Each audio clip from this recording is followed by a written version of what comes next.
व्यक्ति सेवा भाव से सेवा का कार्य कर रहा है, वो कोई मान सम्मान प्राप्त करने के लिए नहीं कर रहा, वो तो पूर्ण रूप से सेवा भाव से ही वो कार्य कर रहा है।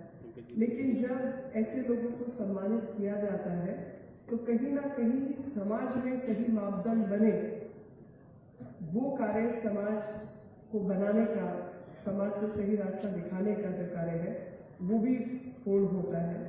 और हमारे देश की तो परंपरा है कि सेवा भाव से जो भी कार्य किए जाते हैं वो कार्य ईश्वर प्राप्ति का एक वो मार्ग भी है, भक्ति मार्ग है, लेकिन भक्ति मार्ग के साथ सेवा का भी मार्ग है। और जो भी लोग भक्ति मार्ग में सम्मिलित हैं, स्वामी जी की तरफ देखते हुए मैं कहूँगी, जो भी लोग भक्ति मार्ग में काम करते हैं वो लोग सेवा भाव से नारायण सेवा का भी काम करते हैं। यही इस देश की परंपरा है, क्योंकि हमने किसके कर्म कितने साफ है वही ये पथ को निर्धारित करेगा। तो सेवा सिर्फ सेवा के लिए कुछ निस्वार्थ सेवा जिसको कहा जाता है। एक प्रसंग मैं आपसे जरूर शेयर करना चाहती हूँ। वो प्रसंग है रामकृष्ण परमहंस जी का। आप सब जानते हैं विवेकानंद जी के गुरु थे, और स्वामी जी एक बार वापस आए तो उन्होंने सुना अपने जितने उनके शिष्य हैं आपस में बात करते हुए, जिसमें वो दया भाव दिखा रहे थे उन लोगों के प्रति जिनकी वो सेवा करते आए थे। और उन्होंने कहा कि उन्होंने कितनों का दुख निवारण का काम किया, कितना भला काम किया, कितना अच्छा काम किया। तो स्वामी जी ने उनको रुककर थोड़ा दबता और कहा कि तुम कौन होते हो किसी को कुछ देने वाले, और हम कौन होते हैं किसी की सेवा करने वाले।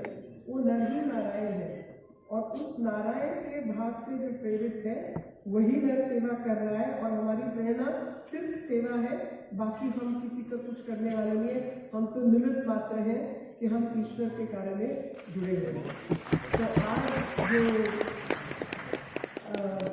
फाउंडेशन काम कर रही है वो फाउंडेशन भी यही काम कर रही है, और संत ईश्वर फाउंडेशन वही ईश्वरीय कार्य में सम्मिलित है जिसकी हमें अपने पूर्वजों से लगातार प्रेरणा मिली है। और इसीलिए शायद पूर्वजों के नाम पर इस फाउंडेशन का नाम रखा गया कि आने वाले समय तक हम अपने पूर्वजों की उसी भाव से सेवा करते रहे और आने वाली पीढ़ियां उसी कर्म में लगी रहे जिसकी प्रेरणा उन्होंने अपने जीवन के माध्यम से हम सबको दी। कैसे पाकिस्तान से चलकर आए और उस भयानक त्रासदी का दर्श झेलते हुए यहाँ बहुत सी कठिनाइयों में वो परिवार किस तरह से देश को समर्पित हुआ, कैसे उस परिवार ने राष्ट्र के लिए विभूतियां प्रदान की। तो ये एक इसके मूल में भी, और फिर बाद में जब ऐसा लगा कि ये केवल एक पारिवारिक संगठन है, परिवार की संस्था है, तो समाज को भी समर्पित कर दी। एक बात कि जब व्यक्ति सेवा के मार्ग में चलता है या उसके भीतर औदार्य, परोपकार की भावना अथवा पारमार्थिक प्रवृत्तियां उसकी जब जागृत होती हैं, तो व्यक्ति व्यक्ति नहीं रह जाता, व्यक्ति संस्था बन जाता है।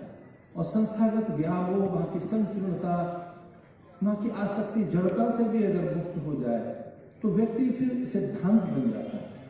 और वह सिद्धांत अगर सबके लिए सेवा में खुद को विस्मृत कर दिया गया है, सेवा में व्यक्ति अपने आप को भूल गया है, तब वो व्यक्ति धर्म बन जाता है। बुद्धं शरणं गच्छामि, संघं शरणं गच्छामि।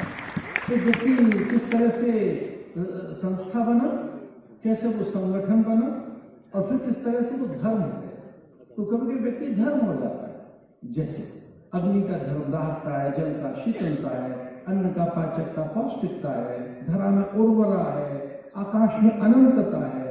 तो सेवा आपको अनंत बनाती है। ये मैं आपको मूल मर्म बता रहा हूँ, भेद की बात। जैसे आप सेवा के लिए प्रस्तुत होते हैं तब आप अनंतता से जुड़ जाते हैं, फिर आप अनंत हो जाते हैं, फिर आप एक नहीं रह जाते, फिर वो जो व्यक्तिगत भावना है वो खो जाती है, आप समष्टि हो जाते हैं।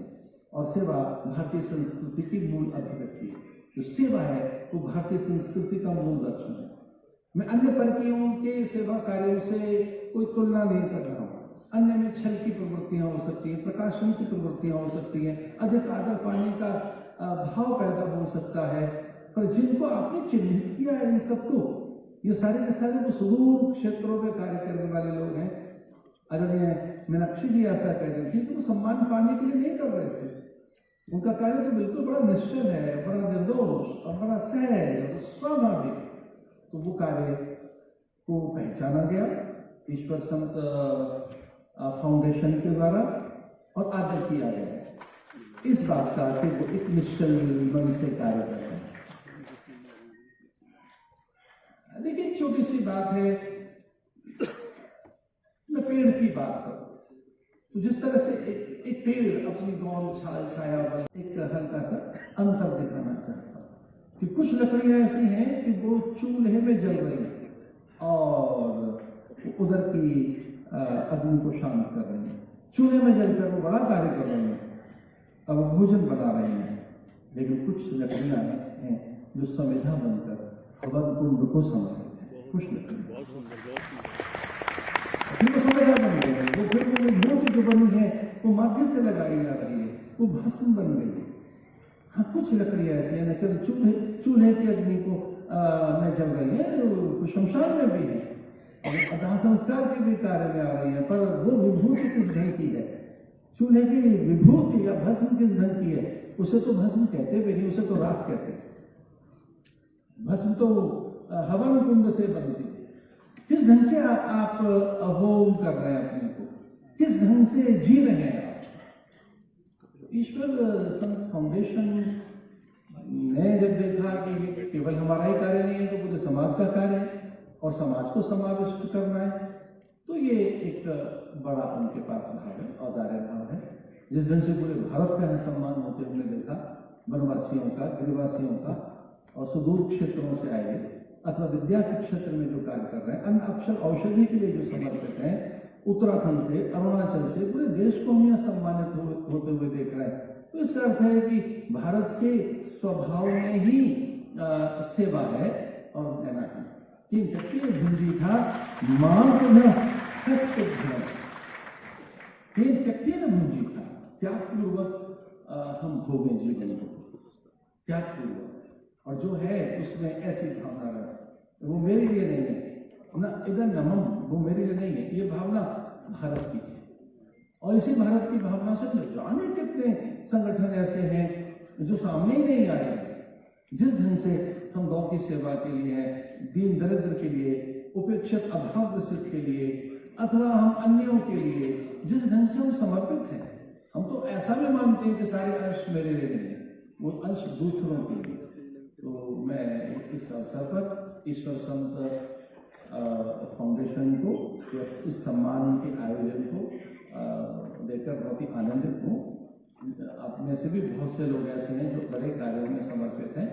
बस हम अपने कुछ अंशदान करें, समय का दान करें और उन तक हमारे वस्तु, पदार्थ, द्रव्य, विचार, निधि, संस्कार अथवा हमारा समय और उसका अंश पहुंचना चाहिए जो उस जिनके पास आवश्यकता है। बात पूरी कर रहा हूँ ये कहकर कि किस ढंग से कोरोना काल में पूरे देश में अन्न के भंडारण खोल दिए गए। लेखी जी ने प्रधानमंत्री जी की बात कही तो मैं तो चकित था। मैं देख रहा था दूरदर्शन पर कि वो संसद भवन की ओर प्रवेश कर रहे थे और उन्होंने वहाँ की सीढ़ियों को प्रणाम किया, शीश झुकाया। अब उन्होंने लेखी जी आदर्श जी कहा, माननीय प्रधानमंत्री जी ने स्वयं को इस तरह से घोषित किया कि वो इस देश के प्रधान सेवक हैं। उन्होंने कहा कि मुझे न आदर दिया जाए, न गुरगावली गाई जाए, न प्रशस्ति पत्र दिए जाए, न अभिनंदन किया जाए, न बड़े उपहार दिए जाए और न कुछ और अलंकरणों से मेरा आदर हो, क्योंकि मैं इस देश की सेवा के लिए आया हूँ और मैं इस देश का प्रधान सेवक हूँ। उन्होंने प्रधान सेवक है। कभी उन्होंने अपने आप को चौकीदार कहा, कभी उन्होंने अपने आप को कृषक कहा, कभी उन्होंने अपने आप को माली कहा, कभी उन्होंने ऐसा भी कहा कि मैं आपका सहचर हूँ।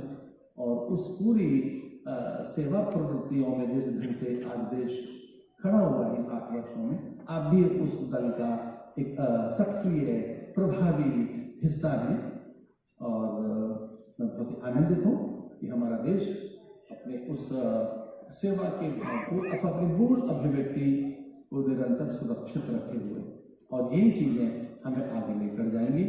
मैं ये कहते हुए कि आने वाली शताब्दी भारत की है और इस कारण से कि हमारे पास सेवा है, परमार्थ है, हम जाना जानते हैं, उदर ममता के भाव हमारा ये जीवंत रहना चाहिए। इस अवसर पर आदरणीय प्रभा जी ने, प्रभा प्रकाशन ने बड़ी सुंदर पुस्तिका का प्रकाशन किया है। उसकी संपादिका प्रिय वृंदा खन्ना और ये सब लोग भी सब बधाई के पात्र हैं।